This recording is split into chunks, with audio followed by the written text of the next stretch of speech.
मैं आपका उर्दू प्रोफेसर आज 12वीं जमात की निसाबी किताब सरमाया उर्दू के एक निहायत ही शानदार सबक के साथ हाजिर हूँ। आज हम उर्दू के नामवर मज़ाहनिगार इब्ने इंशा का लिखा हुआ एक ज़बरदस्त सबक, एक सफ़रनामा जो कहीं का भी नहीं है, इसका तफसीली और इम्तिहानी नुक्ता नज़र से जायज़ा लेंगे। यकीन माने ये एक ऐसा अदबी सफ़र है जो आपको मुस्कुराने पर भी मजबूर करेगा और साथ ही साथ गहरी सोच में भी मुब्तला कर देगा। अस्सलामुअलैकुम स्टूडेंट्स, आप सबको वेलकम है एक्सीलेंस ऑनलाइन लर्निंग स्कूल में। अपनी नोटबुक्स निकाल लें और तवज्जो से सुनें, क्योंकि आज हम एक बहुत ही अहम सबक पढ़ने जा रहे हैं। और बच्चों, अगर आपने इस किताब के पिछले अस्पाक नहीं देखे हैं तो अभी हमारे चैनल पर जाएं और वो लाजमी देखें ताकि आपको ये सबक मुकम्मल समझ आए। आज के इस मास्टर क्लास के अहम हिस्से ये हैं।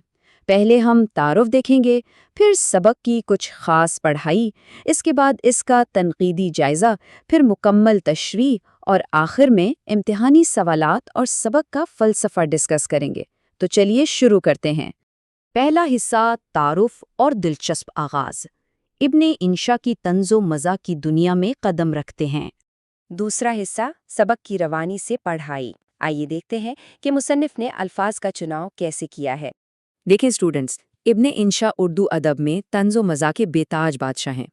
उनके सफ़रनामे आपको बोरिंग जोग्राफिया नहीं पढ़ाते, बल्कि ये तो इंसानी नफ्सियात और माशरती तज़ादात पर एक गहरा तंज़ होते हैं। सफ़र के आगाज़ में ही वो बड़ा दिलचस्प जुमला लिखते हैं, हमने सफ़रनामे बहुत लिखे हैं, आज का सफ़रनामा है तो सफ़रनामा, लेकिन अगर कोई पूछे कि कहाँ का है तो बता भी ना सकें। फिर वो काबुल की सर्दी और परवाज़ में ताख़ीर का जिक्र करते हुए कहते हैं, लोग हमें बराबर डरा रहे थे कि सर्दी है, जाना नहीं, मर जाओगे। ये जो मज़ाहिया मुबालगा राई है ना, ये पढ़ने वाले को फ़ौरन अपनी गिरफ्त में ले लेती है।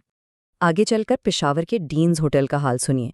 मुसन्निफ लिखते हैं, ये डीन्स होटल का कमरा 74 है। 2 आदमियों ने हमारी बाहों में हाथ देकर हमें दोबारा खड़ा किया और फिर इसे पहनकर हम बिल्कुल बर्फानी रीछ मालूम होते थे। जरा तसव्वुर करें, इतने भारी भरकम कोट और फिर होटल का वो पुराना बोसीदा सा माहौल। मुसन्निफ ने इन चीज़ों का जिस खूबसूरती से खाका खींचा है, वो वाकई उनके कमाल मुशाहिदा की एक बेहतरीन मिसाल है। फिर उसी सफ़र में उनकी मुलाकात डेनमार्क के एक दिलचस्प बाशिंदे से होती है।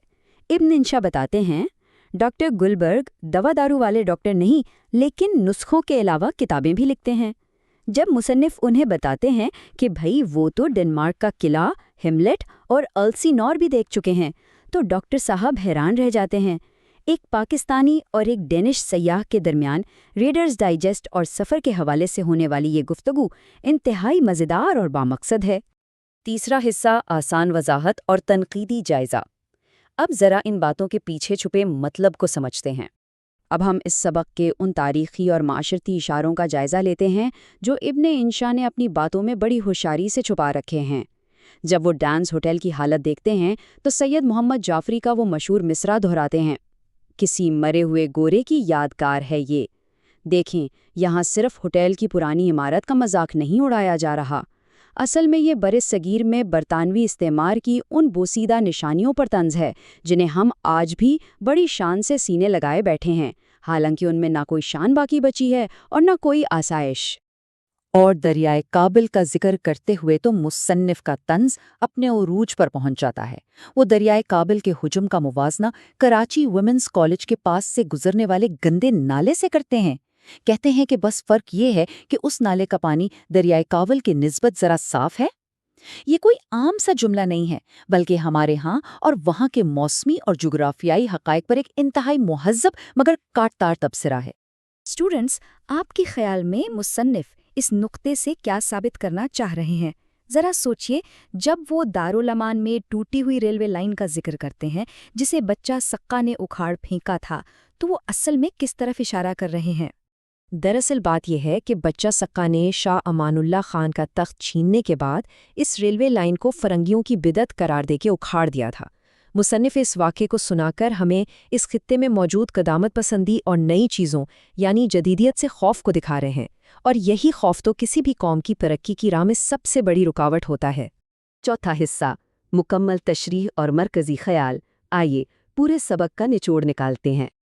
इन तमाम बातों को समझने के बाद अब हम देखते हैं कि इस सबक का मरकज़ी ख़याल दरअसल 4 सतूनों पर खड़ा है। پہلا، حکومتی اداروں اور انفراسٹرکچر کی خستہ حالی پر طنز۔ دوسرا، سفر کے دوران پیش آنے والی مشکلات اور زبان نہ سمجھنے کی وجہ سے پیدا ہونے والی مزاحیہ صورتحال۔ تیسرا، سرحدوں اور زبانوں سے بالاتر انسانی ہمدردی کا آفاقی سچ۔ اور چوتھا، مزاح کے پردے میں چھپی ہوئی معاشرتی پسماندگی کی بڑی ہی گہری نشاندہی۔ پانچواں حصہ، امتحانی سوالات و جوابات۔ یہ حصہ آپ کے بورڈ ایگزامز کے لیے بہت اہم ہے۔ اب ہم بورڈ کے پرچوں کے حساب سے تیاری کی بات کرتے ہیں۔ ایک بہت اہم تشریحی سوال اکثر پوچھا جاتا ہے کہ مصنف نے افغانستان میں پبلشرز اور ریلوے کی کیا حالت بیان کی ہے، تو آپ نے اس کے جواب میں لکھنا ہے کہ وہاں پرائیویٹ پبلشر کا کوئی تصور نہیں، حکومتی محکمے ہی چند کتابیں چھاپتے ہیں۔ اور ریلوے کے حوالے سے آپ وہ شاہ امان اللہ کی بچھائی گئی لائن کو بچہ سکا کے تباہ کرنے کا واقعہ تحریر کریں گے، جو کہ ترقی کے رک جانے کی علامت ہے۔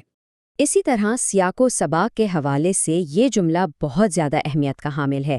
بنی آدم اعضائے یک دیگر اند، جس کا مطلب ہے کہ تمام انسان ایک دوسرے کے اعضا کی مانند ہیں۔ یہ جملہ مصنف نے اس وقت ادا کیا جب انہوں نے افغانی زبان نہ سمجھنے کے باوجود ڈاکٹر گلبرگ کی مدد کی تاکہ وہ ایک افغان دکاندار سے سنگترے خرید سکیں۔ یہ واقعہ اس بات کی بہترین مثال ہے کہ انسانیت زبانوں اور سرحدوں کی بالکل بھی محتاج نہیں ہوتی۔ اور اگر یہ تصوراتی سوال آئے کہ ایسکیمو ڈاکٹر کے ساتھ گفتگو سے مصنف کے زاویہ نگاہ کے بارے میں کیا پتہ چلتا ہے، تو آپ بتائیں گے کہ مصنف ایک انتہائی وسیع نظر انسان ہیں۔ ان کا مطالعہ بہت وسیع ہے، وہ دنیا بھر کی ثقافتوں کو جانتے ہیں اور ایسے مہمجو افراد کی دل سے قدر کرتے ہیں جو مشکل حالات میں بھی دنیا کو جاننے اور کھوجنے نکلتے ہیں۔ چھٹا اور آخری حصہ، سبق کا پیغام اور اختتام۔ یاد رکھیں، ہر ادب پارے کا ایک مقصد ہوتا ہے، اور ابن انشا کے اس سفر نامے کا بھی ایک بہت گہرا اور بامعنی مقصد ہے۔ سفر محض ایک شہر سے دوسرے شہر جانے کا نام نہیں ہے، بلکہ یہ برداشت، مشاہدے اور انسانی بھائی چارے کا سب سے بڑا استاد ہے۔ مصنف ہمیں یہ سکھاتے ہیں کہ سفر کی مشکلات کو مسکراہٹ کے ساتھ کیسے برداشت کیا جاتا ہے، اور کس طرح ہم مختلف تہذیبوں اور کلچرز کے درمیان ایک مشترکہ انسانی رشتہ تلاش کر سکتے ہیں۔ اسٹوڈنٹس اس سبق کے نکات کو اپنی تحریر میں ڈھالنے کی کوشش کریں تاکہ امتحانی تیاری بہتر ہو سکے۔ جو کچھ ہم نے آج سیکھا ہے اسے اپنے الفاظ میں لکھنے کی مشق ضرور کیجیے گا۔ یہی پریکٹس آپ کو امتحان میں نمایاں کامیابی دلا سکتی ہے۔ اگر آپ کو یہ سبق پسند آیا تو ویڈیو کو لائک کریں اور اپنے دوستوں کے ساتھ شیئر کریں، اور ہاں، براہ کرم ہمارے اس پلیٹ فارم کو سبسکرائب کرنا نہ بھولیں تاکہ آپ کا اور ہمارا یہ تعلیمی سفر یوں ہی زبردست انداز میں جاری رہے۔ مجھے پوری امید ہے کہ ابن انشا کا یہ مزاحیہ مگر بہت ہی فکر انگیز سفرنامہ آپ کو بخوبی سمجھ آ گیا ہوگا۔ خوب محنت کریں اور اپنے امتحانات کی شاندار تیاری جاری رکھیں۔